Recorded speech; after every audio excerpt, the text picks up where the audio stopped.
2 gouttes de plus seulement à Abidjan et Niango te demande prix de billet d'avion. Tout le monde se plaint. Regarde ça, 5700 francs pour faire 2 Carrefour seulement. C'est jet privé ou bien c'est Air France? On est fatigué de se faire braquer par un algorithme qui n'a même pas de cœur. Il y a forcément une solution pour casser ce monopole. Tu sors du boulot, il est 18h, il commence à pleuvoir, tu es mort. Magiquement sur Niango, le prix double. Pourquoi? Parce que l'appli sait que tu es coincé.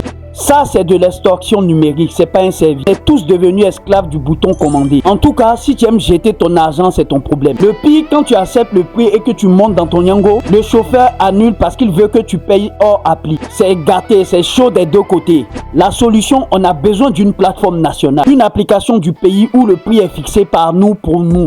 Abonne-toi si tu en as marre qu'on nous prenne toujours pour des pigeons. Si demain, on décide tous de soutenir une alternative locale, les prix vont chuter. On a les talents à Abidjan pour créer des applis qui ne nous insultent pas. On n'a pas besoin de serveurs venus d'ailleurs pour fixer les prix de 13 villes à Angers. La souveraineté, c'est quand ton argent sort pas du pays pour enrichir des gens qui ne savent même pas placer Abidjan sur une carte. On a de bons développeurs, on a la force du nombre. Alors, on continue à financer leur jet privé ou on soutient des initiatives locales. Oh, c'est trop, le combat commence maintenant.